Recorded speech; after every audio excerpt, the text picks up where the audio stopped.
이 임대차 보호법이 이제 왜 중요하냐면 이 전에 내가 물권법하고 채권법에 대해서 설명을 먼저 했잖아.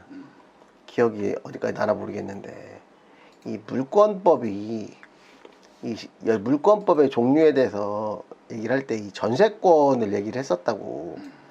이 전세권을 얘기를 했었는데 보통 우리나라에는 전세 제도가 있으니까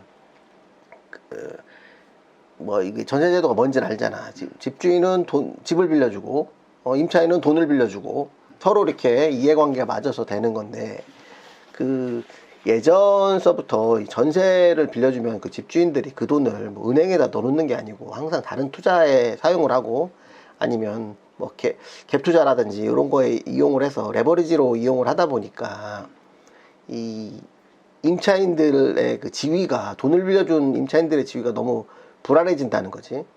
그래서 그거에 대해서 그 담보를 잡기 위해서 이 전세권 설정을 하는데 과거에 등기부상에 이 전세권 설정을 해서 물건을 잡아놓는 거야. 아파트를 담보로 잡아놓는 거라고. 돈을 빌려줬으니까. 그런데 이 전세권이라는 거는 전세권 설정을 해줘야 된다고. 그래서 집주인들한테 임차인들이 전세권 설정을 좀 해주세요 라고 얘기를 하는데 전세권 설정 안 하면 그냥 채권으로만 남는 거라고. 근데 그 담보를 잡기 위해서 전세권 설정을 해달라고 하는데 집주인들이 이 전세권 설정을 잘 안 해주는 거야. 왜 그 전세가 많이 이렇게 임대인이 우월적 지위에 있을 때는 이걸 안 해준다고. 자기가 급하면 돈이 급하고 임차인들이 물건이 시장에 넘쳐나고 하면 해줘야 되겠지만 그 임대인이 갑의 지위에 있을 때는 전세권 설정을 안 해주려고 한다고.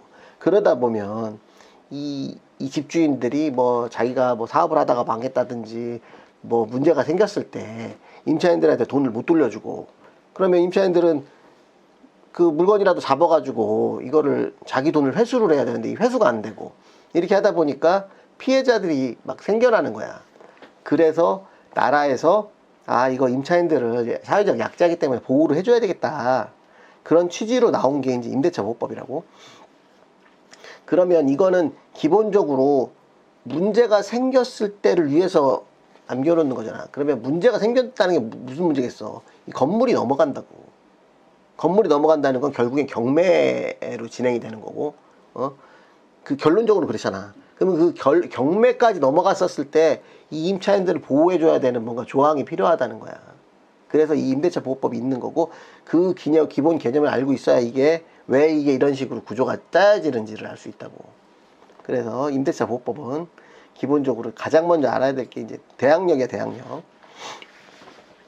이 대항력이라는 거는 기본적으로 여기 개념에는 집주인이 바뀌어도 계약기간과 보증금을 지킬 수 있는 권리 이렇게 나와 있는데 실질적으로 이게 뭐냐면 말 그대로 따지면 대항할 수 있는 힘이라는 거지. 응? 나 말고 내가 돈을 빌려준 내가 살고 있는 집에 대한 다른 사람이 이 집에 대해서 권리를 행사한다 그러면 내가 그거에 대해서 대항할 수 있는 권리를 대항력이라고 한다고. 이해되지? 그러면 이 대항력의 성립 요건이라는 게 있어요. 대항력이 성립하려면 임차인이 들어가가지고 주택의 인도와 전입신고가 완료가 돼야 대항력이 성립이 되는 거야. 그러니까 점유라는 말도 여기 나오지. 주택을 인도받고 그 집을 점유하고 있는 거야. 그 다음에 내가 전입신고도 했어. 그럼 그때부터 이제 대항력이라는 게 생기는 거야. 눈에 보이질 않지만 그건 생긴 거야. 그럼 발생 시점은 요건을 갖춘 날 이길 오전 0시. 그러면 새벽 바로 0시부터 그 다음날 0시부터 발생이 된다는 거야. 발생 시점은 오늘 계약을 해서 오늘 주택의 인도를 받고 전입신고를 오늘 날짜로 전입신고를 했어. 그러면 새벽 돌아오는 0시부터 이제 발생을 한다는 거지. 이 유지 조건이 있는데 점유와 전입신고가 계속 유지되어야 된다. 그러니까 중간에 퇴거를 하거나 전입신고를 빼거나 아니면 점유를 빼거나 이렇게 하면 대항력을 상실한다는 거야. 이해가지? 그러면 이 문제가 뭐냐면 근데 이 보통은 대항력이 2일 0시잖아. 대항력은 2일 0시에 발생한다고. 전입신고를 하고 나서. 근데 은행에서 대출을 받을 수 있잖아. 대출을 받은 다음에 네가 아파트가 있어. 아파트를 대출을 받은 다음에 일부 대출을 받은 다음에 세입자를 드린다고. 그러면 은행 입장에서는 세입자가 먼저 들어와 있으면 대출을 안 해줘. 은행 입장에서는 은행도 담보를 잡아가지고 대출을 해주는 거라고. 은행은 담보가 없으면 대출 안 해줘. 신용대출은 굉장히 현저하게 적은 금액만 해주는 거고 기본적으로는 다 담보대출이라고. 그러면 집을 담보로 대출을 해주는데 세입자가 들어와 있잖아. 그럼 세입자의 권리가 있다고. 그러면 은행은 그 세입자보다 순위가 후순위가 되면 대출을 안 해줘. 기본적으로. 그래서 은행은 대출을 해주면서 거기다 근저당을 설정한다고. 물건이지 근저당도. 근저당을 설정해서 그 은행이 대출을 해주는데 이 근저당권은 당일 즉시 발생을 해. 저당권 설정하자마자 바로 발생을 해. 근데 전입신고는 그 다음날 발생하잖아. 0시에. 그게 여기 시차가 발생한다고. 몇 시간이 발생하겠지. 24시간까지 아니어도 몇 시간은 발생할 거 아니야. 최소한. 그러면 항상 은행보다 이 대항력이 늦어. 같은 날 하면. 그래서 임차인이 후수를 밀려가지고 보호가 불가능하다. 이 이후에 은행보다 항상 순위가 밀리는 거지. 이 순위에 대해서 지금 이 기초적인 지식이 조금 있어야 이거를 알아들을 수가 있는데 경매 사건 하나 보여줄게. 대전에 있는 사건을 한번 보면 지금 현재 나와 있는 거야.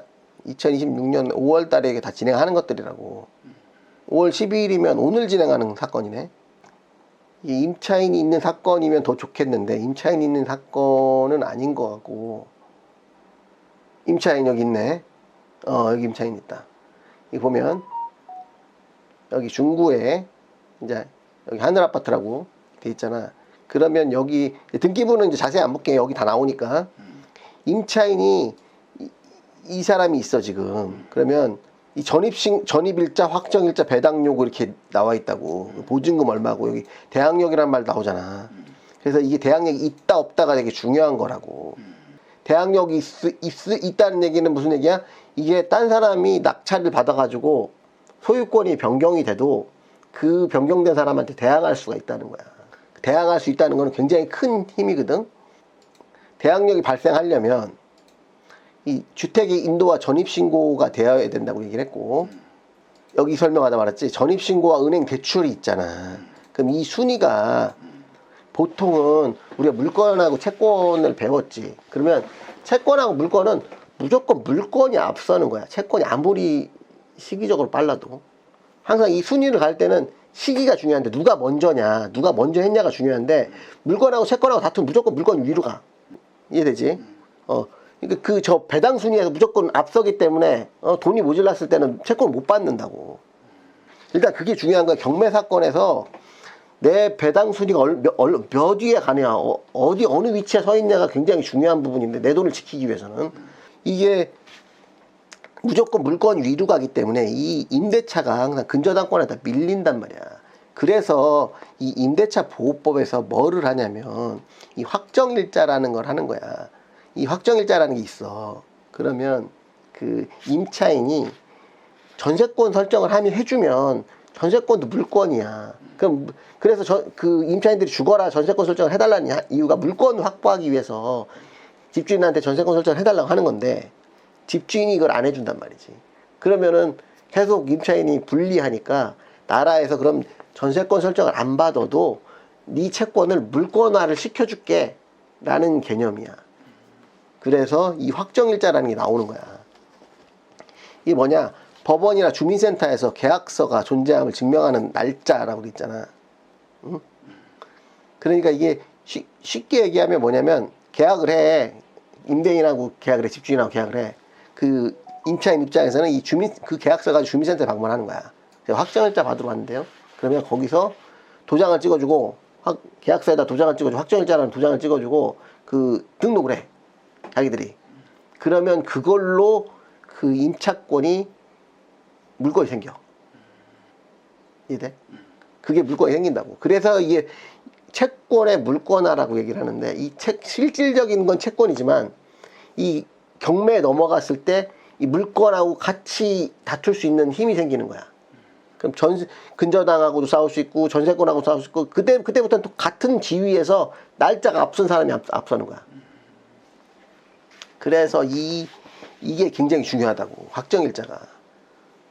그러면 이 확정일자를 받으면 확정일자를 받는 순간 물건처럼 줄을 설 수 있는 번호표, 를 이제 이걸 우선변제권이라고, 이제 법률적 용어로 이제 우선변제권이라고 하는 거야. 정의는 뭐냐?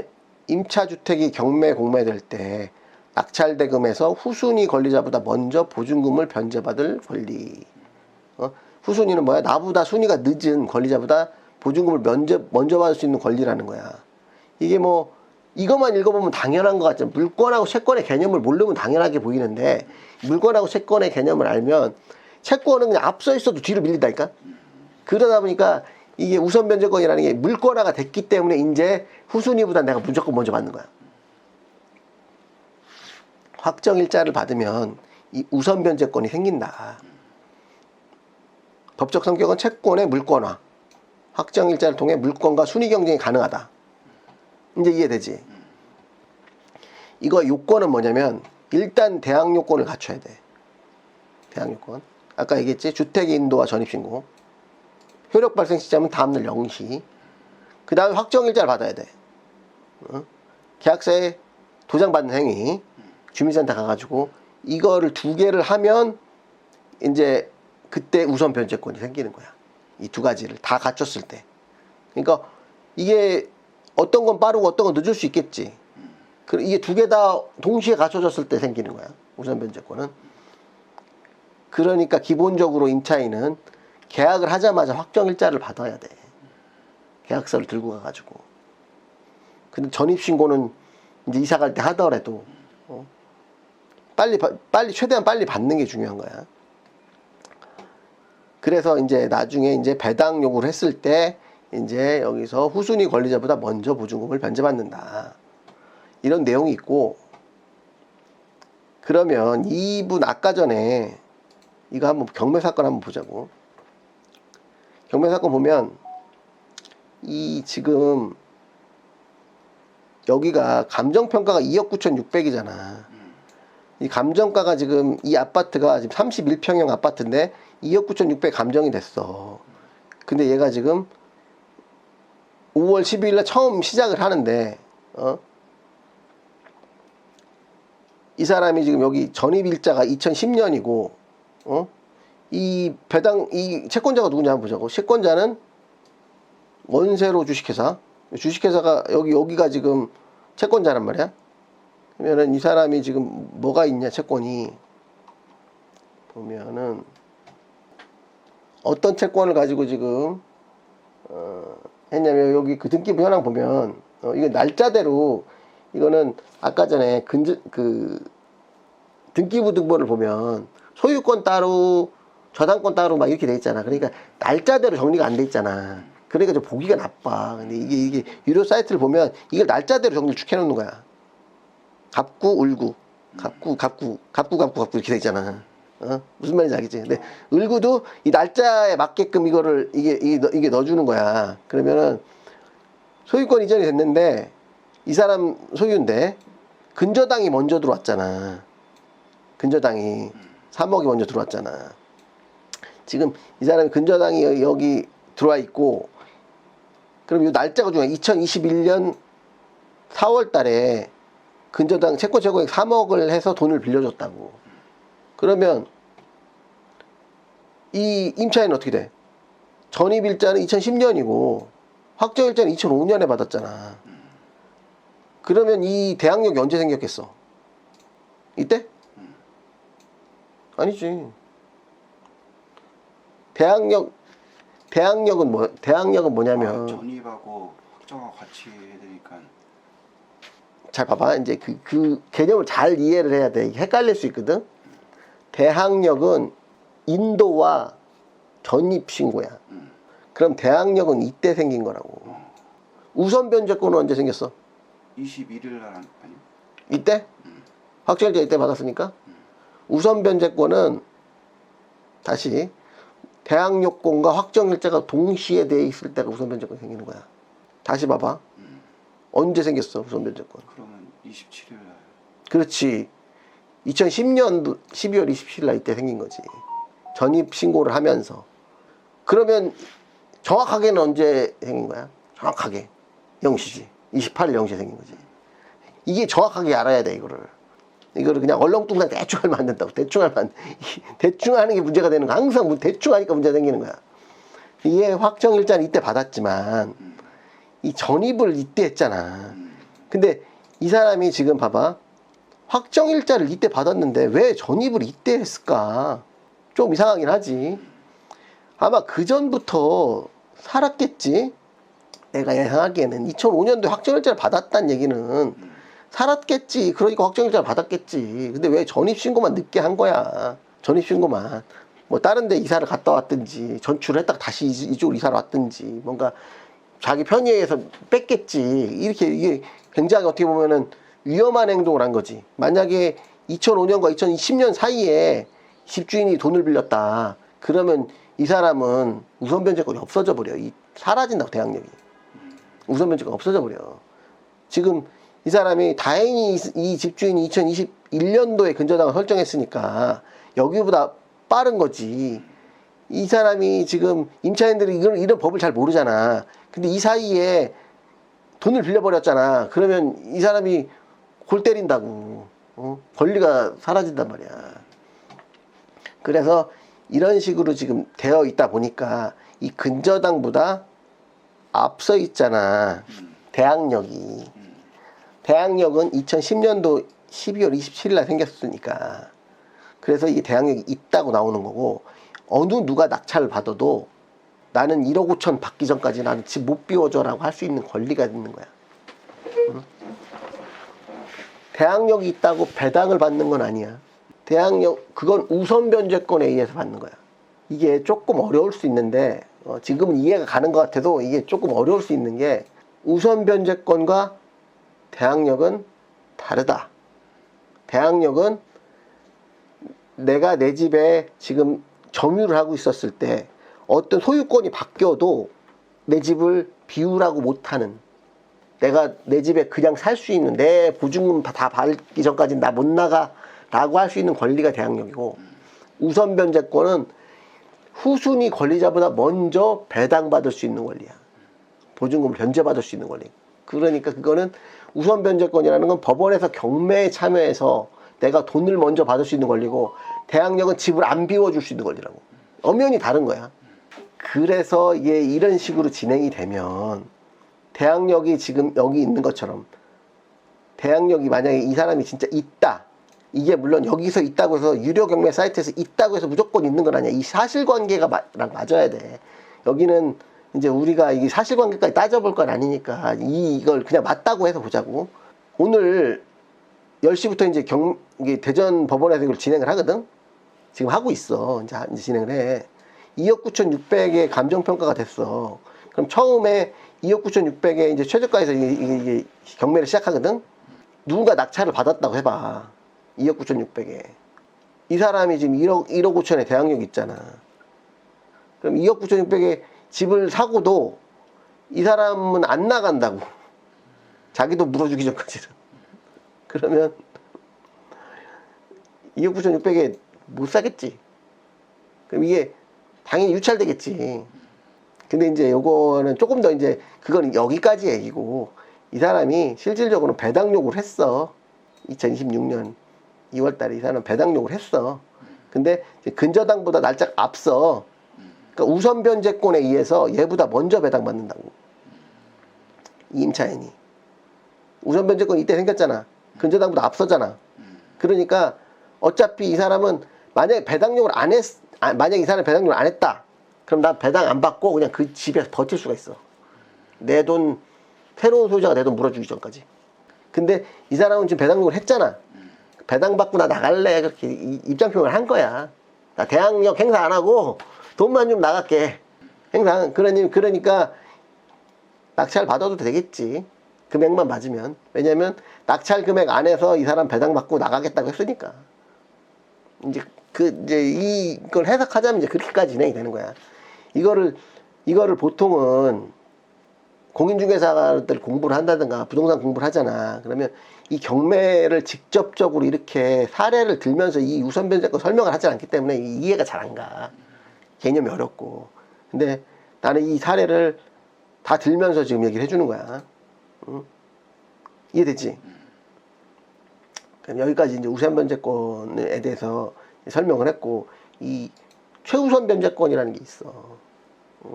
최우선 변제권이라는 거는, 자, 보증금이 소액인 임차인을 보호하기 위해 최우선적으로 일정 금액을 돌려주는 권리야. 그러니까 이 순위와 상관없이 보증금이 소액이야. 그러면 나라에서 어떻게 생각하는 거냐면, 정말 힘든 사람이다라고 보는 거야. 사회적 약자다. 그러니까 너는 근저당이고 뭐고 그냥 먼저 해줄게. 뭐 채권, 물건 안 따지고 그냥 너는 일정 금액은 먼저 배당받게 해줄게 라고 하는 게 최우선 변제야. 최우선 변제. 이 요건은 뭐냐면 전입신고와 점유를 완료한 이 대항 요건을 갖춰야 되고, 확정일자 필요 없어. 전입과 점유, 인도, 점유를 하고 소액 보증금의 안에 들어가야 돼. 응? 소액 보증금 안에. 그렇게만 들어가면 돼. 대항 요건을 가지고 소액 보증금 안에 들어가면 최우선 변제라고는 금액을 먼저 해주는 거야. 그러면 그게 조건이 어떻게 되냐면, 자, 이게 계속 업데이트가 되거든. 왜냐면 물가 상승률을 감안해서 중간중간에 계속 금액을 바꿔. 그러면 지역마다 좀씩 차이가 있고, 서울 같은 경우는 소액 임차인의 범위는 1억 6,500만 원이야. 과밀 억제권역은 이제 수도권 쪽을 얘기하는 거거든. 그러면 1억 4,500만 원. 그 다음에 광역시 8,500만 원. 그 밖의 지역은 7,500만 원이 소액 임차인의 범위라고. 소액 임차인이 범위에 들었을 때 서울은 1억 6,500만 원 이하의 보증금일 때 5,500만 원은 먼저 배당을 해줄게. 대항력만 갖추고 있다면. 수도권 지역은 과밀억제권은 1억 4,500만 원 이하일 때 4,800만 원은 먼저 해줄게. 대전 같은 광역시는 8,500만 원 이하일 때 2,800만 원까지 먼저 해줄게 라는 거라고. 그러면 이 8,500만 원이라도 올라가면, 10원이라도 더 비싸면 아예 안 해주는 거야. 8,500만 원 이하일 때는 2,800만 원까지는 근저당보다도 먼저 배당을 해준다. 채권이지만 이게 최우선 변제라는 거야. 최우선 변제. 최우선 변제. 이해되지? 여기까지가 이제 그러면 만약에 이제 아까 전에 경매 사이트 이런 경매 같은 거에서 봤을 때 이제 가장 먼저 그 다음에 뭐 최우선 변제를 받은 다음에 만약에 여기 보면 여기 8,500만 원 이 사람은 봐봐. 좀 전에 봤던 사람 보증 1억 5천이잖아. 범위 안에 안 들어오잖아. 이 사람이 대항력이 없잖아. 이런 거 못 받는 거야. 그럼 어떤 사람은 뭐 다가구 주택이나 이런 데는 주택수 여러 명이잖아. 그럼 어떤 사람은 9천만 원이야. 똑같은 집이 들어가도 어떤 사람은 9천만 원이고 어떤 사람은 8천만 원이야. 근데 이 사람이 더 늦게 들어왔어. 8천만 원의 사람이. 근데 그 8천만 원의 사람이 2,800만 원 먼저 받아. 근데 9천만 원이면 10원도 못 받아. 이렇게 좀 돈을 더 낸 사람이 10원도 못 받고 덜 낸 사람이 그나마 좀 받고 이런 게 시스템이 그렇게 돼 있어. 그 다음에 여기 임대차 보호법이라는 거고, 이게 계약갱신 청구권이라는 게 있어요. 이게 과거에는 없었는데 이게 문재인정부 시절에 생겼지. 그래서 계약갱신 청구권 개념은 세입자가 계약 종료 전에 1회 안에 2년 더 연장을 요구할 수 있는 권리야. 보통은 전세 계약을 2년씩 하는데 임대차 계약을 뭐 월세는 1년씩 많이 하고 뭐 전세 같은 경우는 보증 2년씩 많이 계약을 하는데, 보통 민법에서 임대차 계약은 2년으로 본다고 돼 있어. 사실은 1년으로 계약을 해도 임차인이 원하면 2년까지 살 수 있어. 사람들이 몰라서 그냥 계약대로 하는 거지 법에서는 그렇게 강제돼 있어. 내가 어디에 들어가 근데 계약을 1년만 했어. 근데 나 1년 후에 안 나가기 싫어. 집주인은 1년 계약, 나는 1년만 집을 빌려줄 생각이었는데 1년 지났으니까 나가세요 그러잖아. 그러면 법 공부 좀 하시라고. 나 2년까지 살아도 된다고. 이게 버티면 못 내보내. 그렇게 돼 있어. 그 법이 그렇게 돼 있어. 사인 간의 계약도 강제적으로 법에서 그렇게 임차인들한테 유리하게 돼 있어. 근데 보통 2년을 계약을 하잖아. 근데 2년을 계약을 해도 임차인이 한 번 더 사겠습니다라고 통보하면 그냥 살게 해줘야 되는 권리가 계약갱신 청구권이야. 나 계약 한 번 더 갱신할게요. 행사 시기는 6개월, 계약 만료 6개월 전부터 2개월 전까지 이걸 행사할 수 있는 거고, 행사라는 게 무슨 뭐 서류가 뭐 있거나 뭐 이런 건 아니야. 그냥 나 그냥 얘기하면 되는 거야. 나 그냥 한 번 더 살래요. 이렇게 뭐 이게 증거만 남기면, 문자나 내용 증명물 증거만 남기면 나 계약 한 번 더 살래요 하면 되는 거야. 효력은 거절 사유가 없으면 2년 더 연장이 된다. 그리고 계약 조건은 금액은 5%까지밖에 못 올려받는다. 임대인 입장에서는. 뭐 1억짜리 전세가 2억이 됐어도 1억 500만 원까지밖에 계약이 안 된다. 임대인 입장에서는. 임대인 입장에서 굉장히 억울하겠지. 임차인을 이렇게 강하게 보호해 주는 거야. 그 다음에 해지의 자유. 세입자는 언제든지 2년 살겠다고 하고서 언제든지 통보하고 나갈 수 있어. 통고 후 3개월부터 효력이 발생해. 이게 뭔가 되게 이상하지 않냐? 세입자가 2년 더 산다고 나 나가라고 했는데, 세입자가 나 2년 더 살게요. 이렇게 당당하게 권리를 주장하는 거야. 그 다음에 그러면은 할 수 없이 임대인은 살게 해줘야 돼. 그럼 나 살던 데도 뭐 다른 다 또 연장 계약 해야 되겠지? 근데 그런 다음에 세입자가 중간에 나 나갈래요. 그러면 3개월이면 해지되는 거야. 임대인한테 굉장히 불합리한 법이다. 이런 법을 만들었다. 문재인 정부 시절에. 임대인이 임대사업 못 해먹게끔 이렇게 해놨다. 굉장히 불합리하다. 그렇지만 임차인은 약자니까 이렇게 해줘야 된다 해서 이렇게 법을 만들었다. 사실이고, 그리고 임차권 등기 명령 제도라는 게 있어. 목적은 보전금을 못 받은 채로 이사를 가더라도 기존의 권리를 유지하기 위함.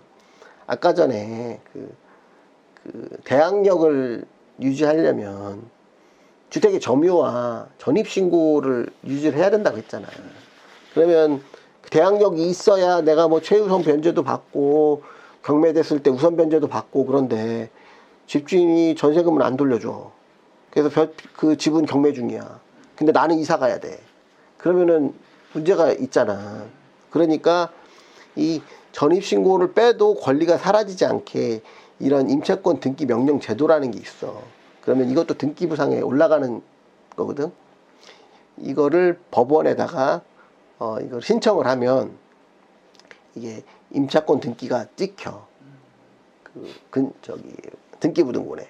그러면 그때부터는 이제 대항력이 사라지지 않고 유지가 되면서 나는 이제 이사 갈 수 있는 거야. 다 물론 돈은 받아야지. 돈 받으려고 이런 거 찍어 놓는 거지.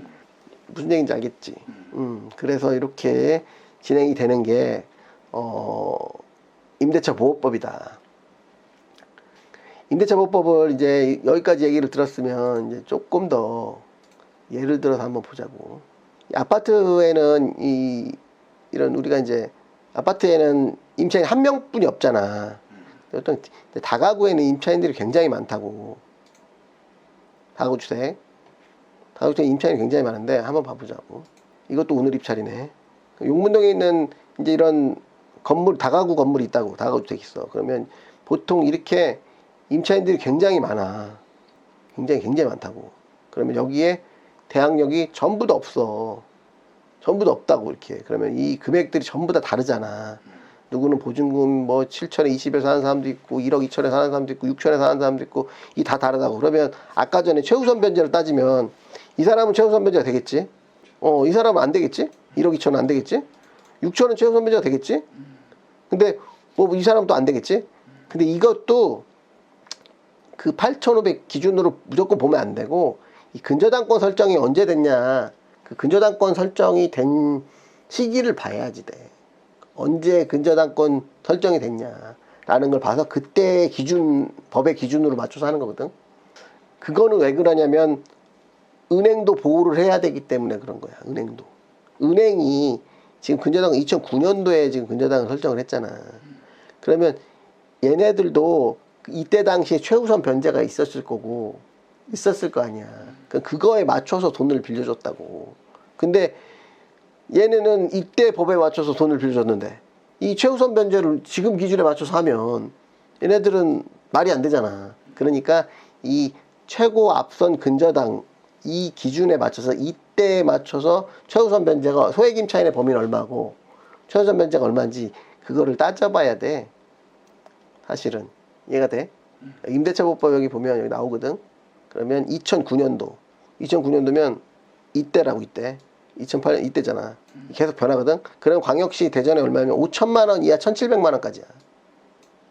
이게 변하는 게 보이지? 지금은 8,500만 원 이하 2,800만 원까지잖아. 그러니까 지금 이게 5천만 원 이하 1,700만 원까지잖아. 그럼 다시 보자고. 임차인들 5천만 원 이하만 최우선 변제되는 거야. 해당 없고 해당 없고 해당 없고 해당 없고 해당 없고 다 해당 없어. 여기 있는 임차인들은 다 넘잖아. 지금 5천만 원 다 해당 없어. 최우선 변제 안 돼. 이제 이렇게 바뀌는 거야. 아까는 최우선 변제가 되는 것 같았는데 다시 보니까 아, 여기는 건물 등기부구나. 여기 또 있네. 임차인은 여기 있네. 임차인 현황은 그러면 여기는 안 돼.